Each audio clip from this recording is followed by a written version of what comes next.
Bien, este video va a ser prácticamente teoría para ir avanzando ya de manera, ahora sí ya con PHP, pero este video va a ser pura teoría. Fíjate que más bien, la predictibilidad, es decir, predecible, la predictibilidad en programación orientada a objetos es un aspecto muy importante en este paradigma orientado a objetos, valga la redundancia.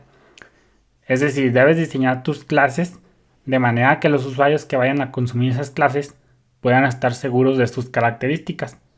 Una forma de hacer que un objeto sea seguro es hacer predecible los tipos de datos que contienen sus propiedades, sus métodos, etc. Esto ya vimos que se logra usando Type Declaration. Entonces, una clave aquí en programación orientada a objetos es hacer predecibles todas nuestras funcionalidades. Y esto lo logramos con las Type Declaration porque le estamos diciendo al usuario qué tipo de datos esperamos para trabajar. Por otro lado, pues ya sabemos que las Type Declaration también nos sirven para evitar ciertos errores que se producen por no trabajar con el tipo de dato correcto. Ya también te di este ejemplo de, por ejemplo, cuando no se trabaja con un tipo de dato correcto, lo que puede llegar a suceder. Eso por un lado. Y fíjate que cambiando de tema, siguiendo con los conceptos claves de programación orientada a objetos, la programación orientada a objetos consiste en modelar un sistema como una colección de objetos, ya lo hemos venido viendo, cada uno de los cuales representa algún aspecto particular del sistema. Pueden ser objetos tangibles, por ejemplo, en este caso una persona, puede ser algo intangible, por ejemplo, una cuenta de banco, etc. Los objetos contienen tanto funciones que se conocen acá dentro, son funciones, pero dentro de clases se conocen como métodos. Entonces, con los objetos contienen métodos y datos, es decir, las propiedades, es decir, todas estas propiedades. Contienen datos y métodos, propiedades en sí. Por otro lado, también, para comunicarse, pues ya vimos que un objeto proporciona una interfaz pública. Acuérdate que una interfaz en programación se refiere al conjunto de métodos, funciones con los cuales se comunica con otro, fuera de esa clase. Entonces, para comunicarse un objeto proporciona una interfaz pública. ¿Por qué pública? Porque se pone public, es decir, que esté abierto o que esté disponible afuera de la clase en cuestión.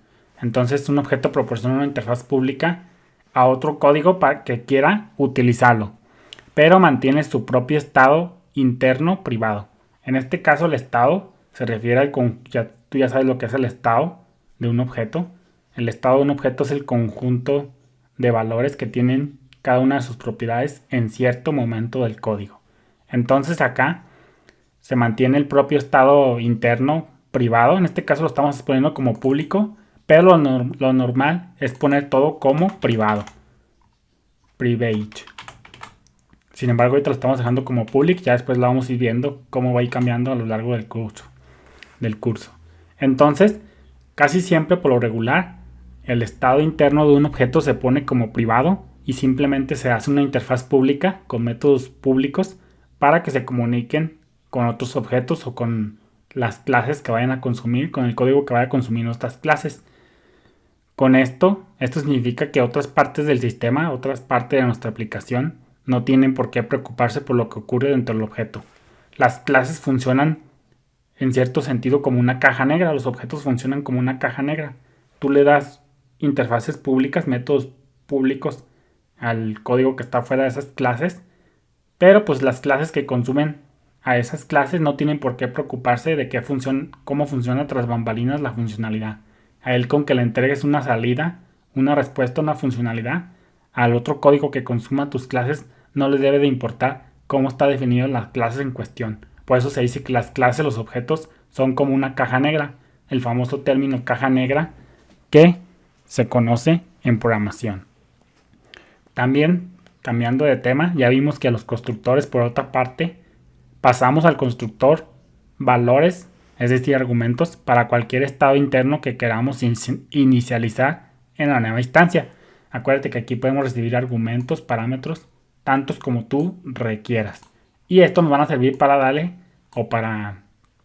esto, como te digo, van a servir para darle un estado interno a nuestro objeto que se está creando en ese momento. Acuérdate que cuando llamamos a construct, déjame lo abro, cuando llamamos al constructor de una clase, con new básicamente es para crear una nueva instancia de esa clase. Entonces generalmente el constructor se escribe como parte de la definición de la clase. Todo esto se conoce como definición de la clase. Y acá afuera pues se conoce como, ahora sí que como llamar a la clase. Entonces los constructores siempre se ponen en la definición de la clase, es decir, donde estamos creando el código de esa clase. Entonces suele tener el mismo nombre en otros lenguajes que la propia clase. En otros lenguajes tú vas, aquí ¿cómo se llama la clase? Producto. En otros lenguajes tú vas a ver que el constructor se llama como producto. Por ejemplo en Java, pero aquí en PHP no, aquí se debe de llamar guión bajo construct. Eso ya lo vimos. Entonces los constructores, a manera de resumen, son una forma de automatizar la configuración de nuestros objetos. ¿Por qué configuración de nuestros objetos? Porque básicamente con los parámetros que recibimos le damos o configuramos el estado interno de nuestros objetos. Entiéndase por estado al conjunto de valores que tienen cada una de las propiedades de un objeto en cierto momento de la aplicación. Eso es el estado. Entonces, cuando modelamos un problema en términos de objetos, en términos de clases, creamos definiciones abstractas que representan los tipos de objetos que queremos en nuestra aplicación. Eso por un lado. Ahora vamos a ver lo que es la encapsulación así de manera general.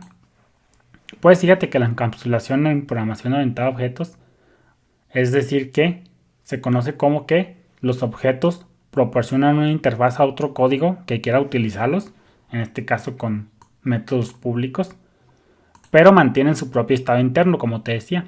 El estado interno del objeto se mantiene privado. Nosotros lo tenemos como público, pero ya después vamos a cambiarlo a privado, lo que significa que solo se puede acceder a él mediante los propios métodos del objeto. En este caso, nosotros tenemos aquí return this nombre. Esto es lo que teníamos anteriormente. Return this nombre. Entonces nosotros era lo que teníamos aquí tras bambalinas. Entonces lo que se hace es que a través de los métodos podemos acceder al estado interno de las clases, de los objetos en sí, porque a una clase externa, a un código externo no le puedes pasar que modifique directamente el estado de un objeto. Te digo, ahorita lo tenemos público, pero ya después lo vamos a poner privado. Entonces, con los métodos, pues básicamente manipulamos el estado interno del objeto. Fíjate que mantener el estado interno de un objeto en privado y en general hacer una clara división entre interfaz pública y su estado privado, a esto se le conoce como encapsulación. Encapsulación viene siendo básicamente tener el estado interno privado y una interfaz pública bien definida para manipular ese estado interno y que los objetos o el código que está afuera no interactúe directamente con estas propiedades de forma pública, simplemente que se manipulen dentro de la clase en sí. Entonces, la encapsulación es útil porque permite al programador cambiar la implementación interna de un objeto sin tener que encontrar y actualizar todo el código que lo utiliza. Crea como una especie de firewall, de una barrera de seguridad entre ese objeto y el resto del sistema. Si tú le pasas si tú dejas tu estado interno, tus propiedades públicas y la manipulan afuera, pues puede que tengas comportamientos no deseados porque están modificando el estado interno del objeto sin pasar por un método público. Eso puede dar lugar a errores. Por eso se dice que separar entre privado y público es como una especie de firewall, de barrera de seguridad entre el objeto y el mundo externo de tu aplicación. Fíjate que la encapsulación en muchos lenguajes de programación se logra poniendo los miembros como privados, aquí como private o protected. Eso por un lado. Pero fíjate que algunos lenguajes de programación pues todavía no dan soporte a poner miembros como privados. Por ejemplo, muchos lenguajes no soportan tener miembros privados Así que cuando no se soporta tener miembros privados, pues se utilizan convenciones de nombrado, básicamente para darle semántica. Por ejemplo, muchos lenguajes de programación no soportan miembros privados. Lo que hacen es, por ejemplo, ponerle aquí guión bajo, no sé, guión bajo el nombre de la propiedad. O pueden ponerle, por ejemplo, muchos también ponen, por ejemplo, guión nombre. Y ya con esto le dicen a los demás que esa propiedad es privada, pero no la pone privada como tal, simplemente es como semántica. Pero pues ya muchos lenguajes de programación hoy en día ya son muy sofisticados y ya te permiten poner miembros privados como tal con private, public o protected. Por ejemplo, Java también lo soporta. Entonces, esos son los términos que tienes que conocer de manera general cuando trabajas con programación orientada a objetos y programación orientada a objetos aquí en PHP. Eso será todo. Bendiciones.